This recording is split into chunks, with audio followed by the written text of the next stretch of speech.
Assalamualaikum warahmatullahi wabarakatuh.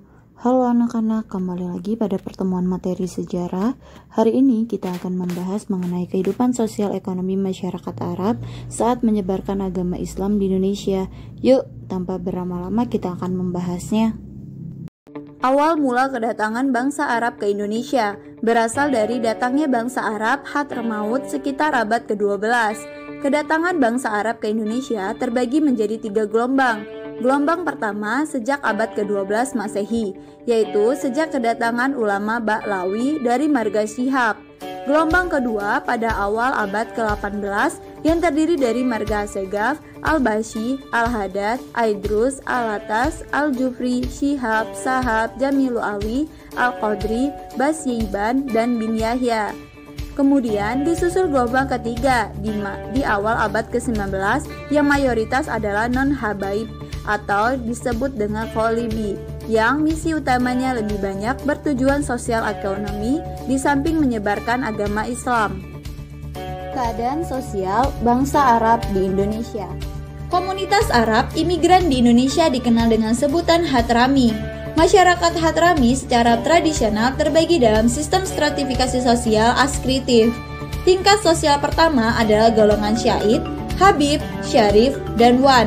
Hadrami merupakan penggolongan tingkat sosial tertinggi berdasarkan profesi secara turun-temurun yang kemudian menentukan status sosial dan melahirkan tata krama pergaulan di lingkungannya. Tingkat sosial kedua adalah golongan Khobbail dan golongan Masyaikah. Golongan Khobbail yakni golongan ningrat duniawi, sedangkan golongan Masyaikah yakni orang-orang yang bergerak dalam bidang pendidikan dan pengajaran.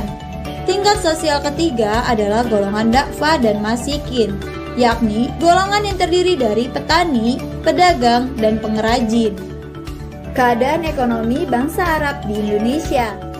Masyarakat Arab di Nusantara dikenal sebagai sosok pedagang dan pekerja keras.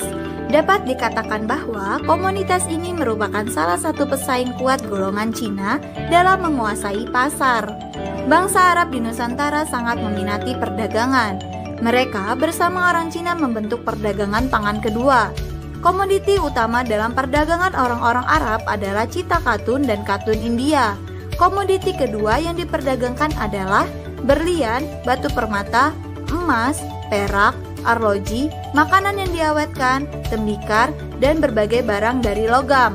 Investasi orang-orang Arab lebih suka dilakukan pada gedung-gedung dan melakukan pembelian pada rumah yang kemudian akan dikontrakkan kepada pendatang-pendatang.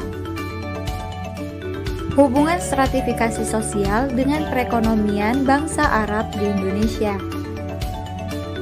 Stratifikasi sosial yang dimiliki bangsa Arab berhubungan dengan perekonomian yang dilakukan di Nusantara, di mana setiap golongan memiliki aktivitas sendiri dalam hal perekonomian.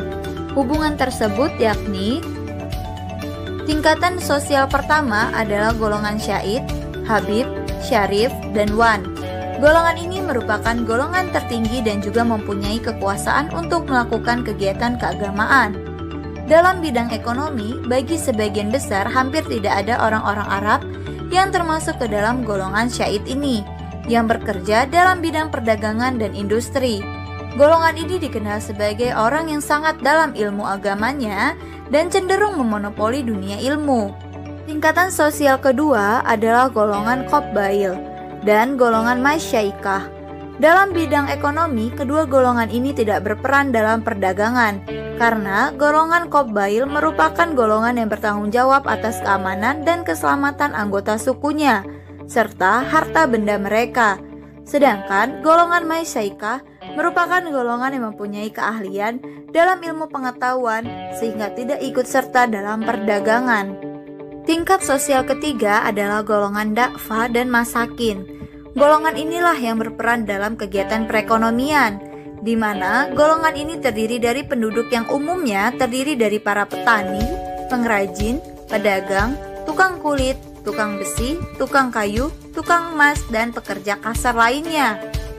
Keadaan sosial ekonomi bangsa Arab di Indonesia masa kini.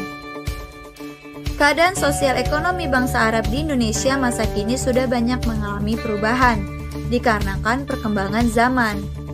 Meskipun seluruh orang Arab berasal atau mempunyai asal-usul yang sama, yaitu Hadramaut, namun mereka itu berasal dari berbagai lapisan sosial yang satu sama lain dibedakan secara tegas. Meskipun kebanyakan bangsa Arab yang tersebar di seluruh daerah Indonesia, banyak yang sudah tidak menggunakan lapisan sosial, namun masih terdapat juga masyarakat yang menggunakan lapisan sosial, seperti di daerah Kelurahan Kelogo, Pekalongan, Jawa Tengah.